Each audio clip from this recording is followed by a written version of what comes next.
For today's video, I am going to show you how to crush one of the most boring openings that you can face when you are playing with the black pieces, and of course you have guessed it right, and it is the London system. Now it is called the London system because white usually plays bishop f4 and knight f3, e3, c3 and knight d2 and bishop d3 and castles kingside, and maybe go for knight e5 later on the game, and this is why it is called a system, because basically white is playing the same moves no matter how black responds, which was the main advantage we are going to take off. So here we are going to play pawn to d5, and after bishop to f4, then we want to develop our kingside knight with knight to f6, and here most the London players plays pawn to e3, and now we want to play pawn to c5. Now if they go knight to f3, we will go knight to c6, and here there is a couple of moves for white. We are going to take a look at all of them, and at the end of the video I'll show you 2 or 3 traps that you can go for when you are facing the London system. So here there is bishop to d3, and in case of white plays bishop to d3, then we want to play pawn to c4 to kick him out of this diagonal. Now, this light square bishop is probably one of the most powerful pieces that white has on this diagonal. So say you play a normal move like bishop to g4, and white gets to play pawn to c3, and when you play e6 and maybe white castles and you play bishop e7 and knight d2, then black castles, you can see that this bishop is super strong in this diagonal, and it is one of the most active pieces that white has, and it is the main attacking one. So let's come back. So here, if white plays bishop to d3, we want to push on him and get him back to more passive square and more passive diagonal. So here, white can play knight d2, and after knight d2 here, we want to play this move, which is queen to b6. Now here, this is the super critical line that I want you to know, and it comes after pawn takes c5, and here we want to take on b2, and here the main move for white is to play rook to b1. Now we don't want to grab another pawn, because if we did, then white is gonna get bishop to b5 and pawn to c4 quickly, and him castling, and our king is gonna be stuck on the middle of the board for the rest of the game, and we won't really play an easy game. So here, after rook to b1, we wanna just retreat to c3, pinning this knight on d2, and maybe later on we can go e6 and recapture this pawn with our bishop. So here the main move for white is to play bishop to b5, and now there is really no time to go bishop to d7, as white is gonna castle and play rook b3 and pawn c4, and white is gonna open up the center. And remember, if the center opened up, then most likely we are going to not castle this king, and most likely we are gonna get attacked super quickly. So here we wanna play pawn to e6 and accept the fact that this bishop is gonna be passive some time of the game, but meanwhile we are gonna win a pawn. So here white is going to castle, and here you don't want to recapture this pawn with your bishop, as now white is gonna get bishop to e5. Of course your knight is pinned to the king, you can't capture the bishop. Here you will have to move your queen, and white is gonna get this position when you got a double pawns, and this king is not feeling safe if he castled this way, and of course he is not feeling safe if he stayed in the center. So here we want to play bishop to e7. So in case of white plays bishop to e5, we can drop to a5, and after he takes, then we are gonna recapture with our bishop. So here in this position, the main move for white is to go rook to b3, and after white goes rook to b3, then we can take on c5. Another critical move is knight to e5, and here also we are going to take on c5. And actually it is the question for white, what are you gonna do? Because we are castling our king in the next move. So here, after white goes pawn to c4, then black just castles. Then here, there is too many questions for white. The knight is being attacked. Also dc4 and knight e5 is on the air. So actually, so you can see the position. The best move here is bishop takes c6, and of course we are going to recapture with our pawn. Now we will just get an easy game. We will continue developing with bishop to a6 to put pressure on this diagonal,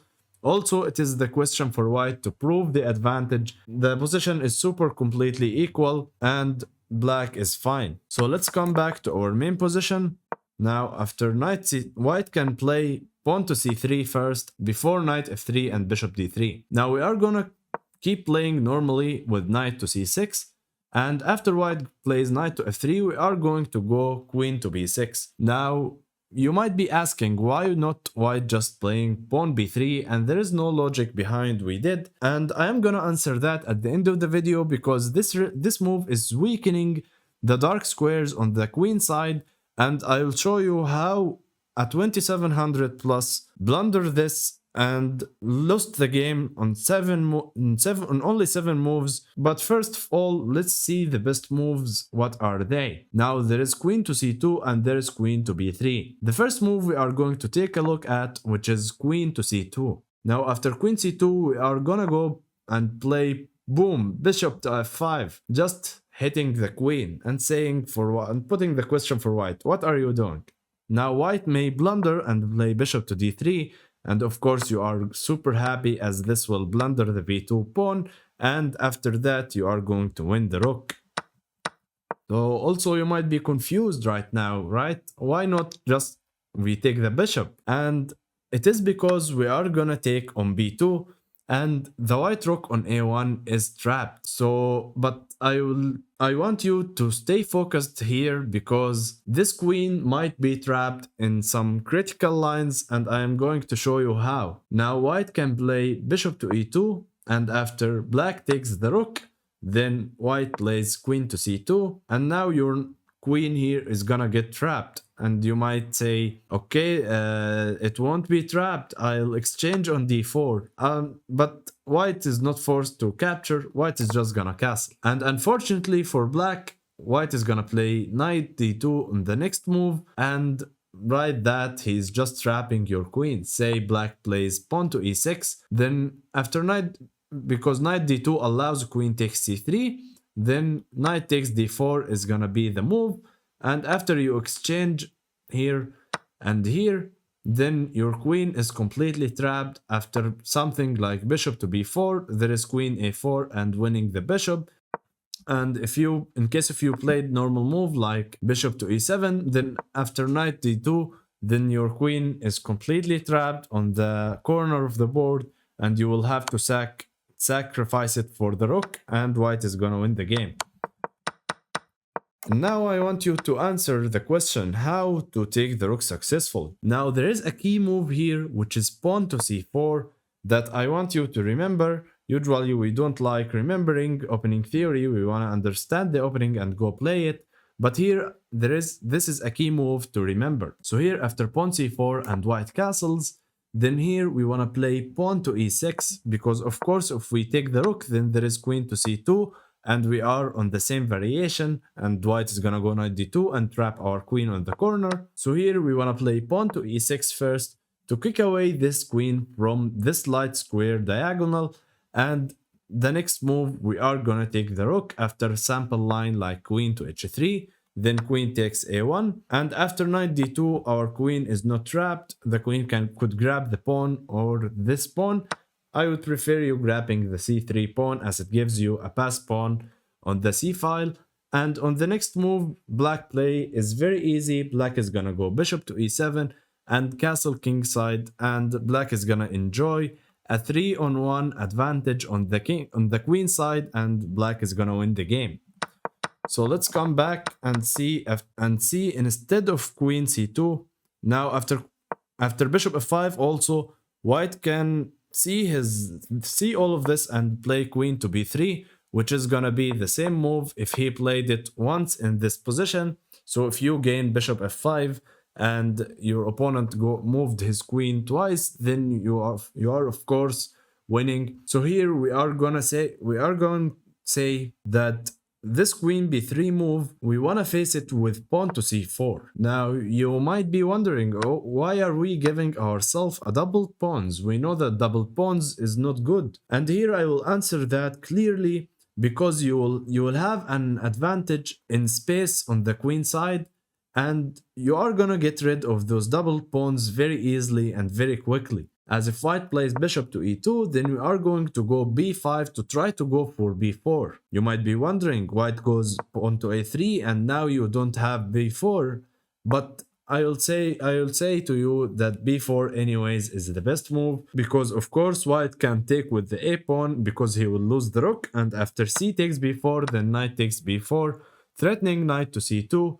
White will have to castle, and then a normal developing move like bishop to f5 to ensure that your knight comes to d3 on the next move. So say white goes knight d2, now he is attacking the knight as now the rook is defended by the other rook. We will just put our knight on d3, and after that, after bishop takes d3, then rook f to e1 to try to build for e4. Then here we just want to keep playing normal moves like pawn to e6, and we don't want to go bishop e7 and castles. Say knight to e5 is played, then here we can also jump with our knight, but the main idea in this position, and if white allows it, like let's say white goes rook to c1, then we want to go king to d7 and try to go for bishop to d6 and trade off those dark square bishops, and black is of course better. Now I want to show you another line. If you kept your double pawns and go b5, a3, and white, and in this position also after we take on b6, then white can play knight d2, and here if we went pawn to b5, then he can play pawn to a3, and after b4, c takes b4 and knight takes b4, and rook to c1. How to approach this position? I will answer that surely. After knight to c6, then bishop to e2, we want to keep developing normally and putting this bishop on f5 before we shut it down with e6. Now your main plan in this position is playing pawn to e6, of course, to open up for this bishop, but the main plan here, let's say white plays some logical moves like rook to d1, you want to rotate this knight to d7 and to b6, and hopefully you can see where this knight is going. The knight is going to a4. Now white really needs to be careful here because it is a one move threat, but of course if white is not careful, then black is gonna be winning the game. So let's say white plays something like bishop to f1, which is not accurate. Then here, after black gets knight to a4, then you are gonna win this pawn, and with it you will win the game, as now you will have a super advantage on the queen side.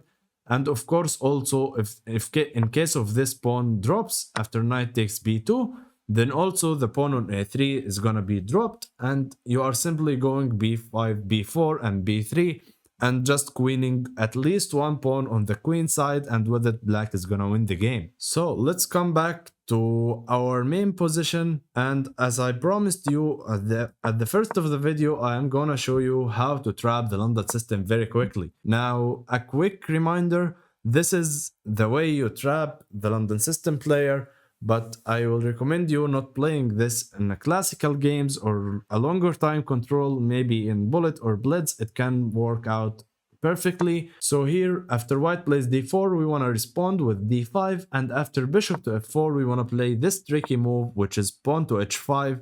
This is a tricky move, and you might be thinking why you are moving a pawn on the side of the board, and it is super random, right? I will tell you that most of the players of the London system plays e3 in this position, and you can try to stop the video and write down on the comments section what move you will play here. And if you find e5, congratulations, because after e5 black is just winning a piece straight up. Now white can take with the pawn or with the bishop. First of all, what happens if white takes with the pawn? Here we want to play pawn to g5, and after bishop g3, then pawn to h4. This poor bishop on g3 is trapped, and black is gonna win the game very quickly. And it is the same idea after bishop takes e5, then pawn to f6 and bishop to f4, then pawn to g5, and after bishop g3, pawn to h4. We get to our main position and we get this bishop trapped. Now, of course, the best way to approach this for white is just to play, is after pawn to h5, is just to go knight to f3 to cover any h4 or any g5 pushes, and white is perfectly fine. Now your pawn on h5, there is no really point behind playing this. So this is why I recommend playing this only in blitz or bullet. Now the second trap I want to show you, it starts with knight to f6, and after bishop to f4, we want to play pawn to c6, and after pawn to e3, here we want to play super aggressive move and play pawn to g5 and telling white what is this bishop is doing here. Now of course in case of bishop to e5, then we are just gonna play bishop to e7 and play normal game. And in case of bishop to g3, we might go knight to e4 also and winning this bishop straight away. And I know that you are confused, why just taking the pawn on g5? And I will tell you that queen will win this bishop, and with it black is gonna win the game. So this is the second trap.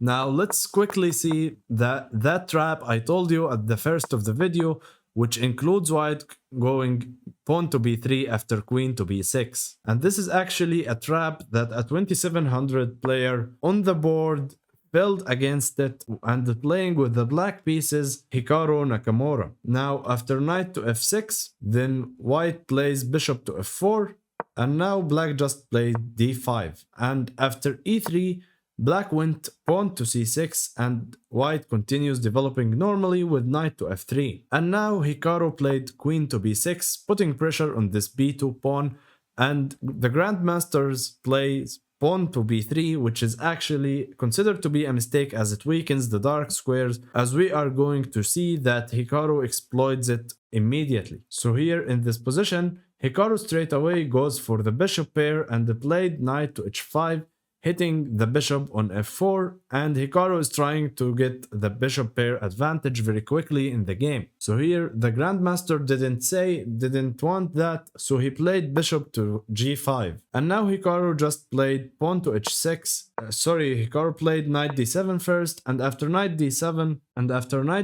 white just goes for knight to e5, and also there were h6 and bishop to h4. And here you can try to figure out how to play this position with the black pieces. Now Hikaru took on e5, and in case of white takes on e5, then there is queen to b4, checking the white king and winning this dark square bishop on h4. So white is forced to take on h5, right? And after white takes on h5, then here black plays knight to g4 to trying to trap this queen.